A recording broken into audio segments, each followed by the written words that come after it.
Dominic Thiem. Right, let's get cracking, shall we? With us, Oliver Cornock, Editor-in-Chief at Oxford Business Group. Ollie, good to see you here. Nice to see you. Well, let's start with the Arab news story. Terror strikes Tehran's heart. I suppose that there are so many areas to go in, but one is actually about who carried this out. And there's a lot of political reasoning for deciding what someone's going to say on that. Like in the aftermath of any of these terrorist attacks, of course, people are very quick to apportion blame. And one of the taglines we had there, that this was an attack against government buildings rather than people, would mark quite a change, a modus operandi change for ISIS, Daesh. And let's step back. Iran, a Shia country, ISIS very firmly Sunni.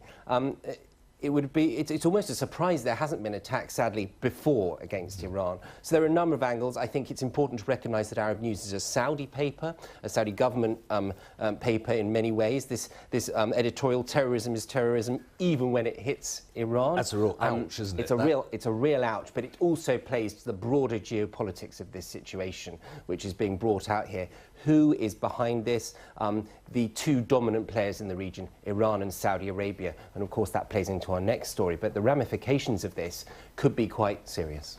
And just, I mean, two things to mention about what you just said. I mean, the fact that it's not happened before now, some would argue that's because Iran is a sophisticated and very well funded I think that's a really important point, system. Sally. You know, people forget Iran has been sidelined because of sanctions for a while, but it is a very, very big country, and a very powerful country, and has a very powerful military operation. But also, the article points out, despite the fact that, as you say, it's a Saudi-backed newspaper, that Iran is accusing Saudi Arabia of actually being behind this attack. Absolutely, which Give plays us your this take on tit for tat Sunni Shia, and this seems to be a momentum that's only gathering pace. Saudis and the US, in fact, is the accusation, I think. Absolutely. Isn't it? Well, yes, exactly. Trump incidentally it took a while, but has actually condemned this attack, which was quite interesting as well, given that Iran is considered such a viper by the US. He's very useful to us today, well, Mr. by Trump. President Trump. Yeah, sorry.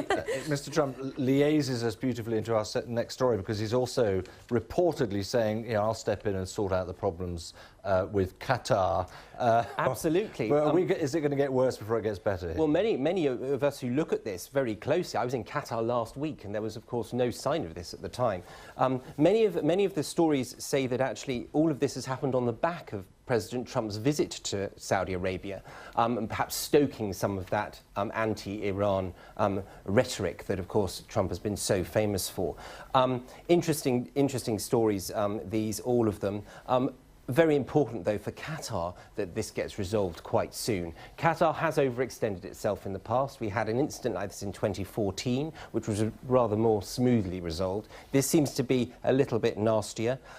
We're saying that more measures are likely in the front of the Gulf News. Again, a UAE paper. The United Arab Emirates have come firmly on the side of Saudi Arabia with this. But when you say Qatar's overextended itself, what do you mean by that? What does that mean? Well, Qatar's quite a small country. Qatar's a similar religious bloc to Saudi Arabia. They have the similar Sunni view, but have differed on many other ways and many other approaches. Punching above its weight, is that what you're saying? Some would argue that. That has been the criticism, and on the back, you know, they've got the FIFA 2020 World Cup.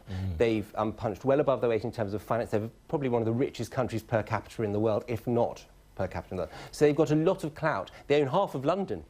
But, yeah, well, but it's interesting because they have a lot of clout because, for the reasons you've explained, but when it comes down to the basics in life, it's importing them all. Absolutely, they have a border with Saudi Arabia and it's closed. Your sovereign wealth fund is massive, but you can't eat that.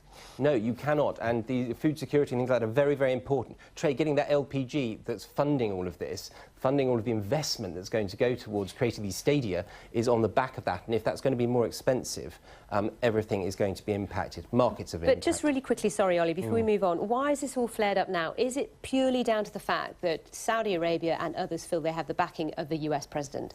The indications seem to be that. There's a lot of people saying that. Right, let's move on to... Well done, short and sweet, good one. You did that very neatly. So a bank for a pound, well, not even a pound, is it? Or pretty much a pound, actually, €1. Banco Popular. Absolutely. This is sort of the legacy of the banking crisis of 2008, 2009, and then latterly the European Union setting up this single resolution board, which is basically aimed at failing banks that need bailing out, not impacting society, not impacting individual people, something we in the UK know only too well. And this seems to me that this is really a success story, or potentially a test case at least, of this fund working. Well, it's very well managed, isn't it? We've got to say that in terms of keeping the sort of lid on a sense of panic or anxiety. Well, there was no run on the banks yesterday, was there? No run on the banks. Interesting that the problem with this is, of course, that now Santander are going to have to go about building up some assets, building up the deposit base, because it's desperately short. Now, let's talk about the James Comey testimony. I mean, a lot's been said already in this hour about this, but give us your take on this, Ollie. How damaging could this be? I mean, we've already heard quite a bit about what he's going to say.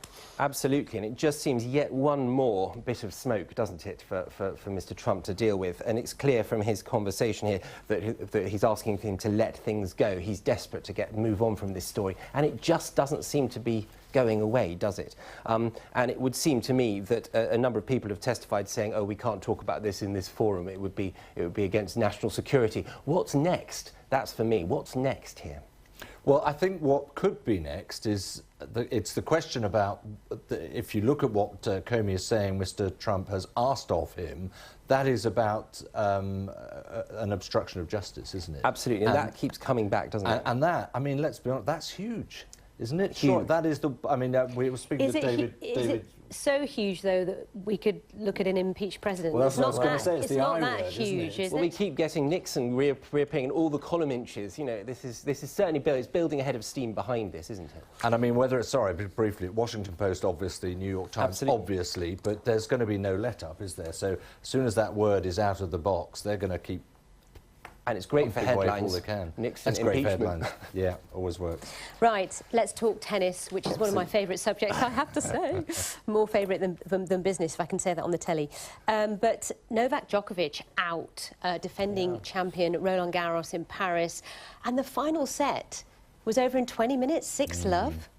Yeah, I mean, I heard John McEnroe saying, actually, it's a shock to see someone capitulating, giving up. Now, one of the things about Djokovic is he never gives up, and an extraordinary machine of a tennis player until this time last year, and it's all gone pretty pear-shaped for 12 months. To me, it talks about the longevity of these top athletes, these top tennis players. I mean, he's been at the top of his game for so long until last year, and then this big clean out of his management team. If you're a business person, you think, gosh, is this the right way of doing things? And it doesn't seem to be working. Now he's talking about whether he needs a break, and it seems that, you know, maybe this is the end of sadly, the end of a real giant. Well, I think you make a good point about longevity, because I suspect with most of these greats, there are periods. Rafa Nadal, great example. Yeah. He's had a really poor couple of years. He's favourite to win the French Open. I know, He's right back on his game. Which is amazing. And talking of duration of athletes, what about Roger Federer? Yeah. I mean, and Wimbledon. I just think he so has his eyes set on Wimbledon this year. It's conditioning, Big isn't it? time. We play on grass here, though, not clay. Yeah, it's Yes, quite I know. terrible surface.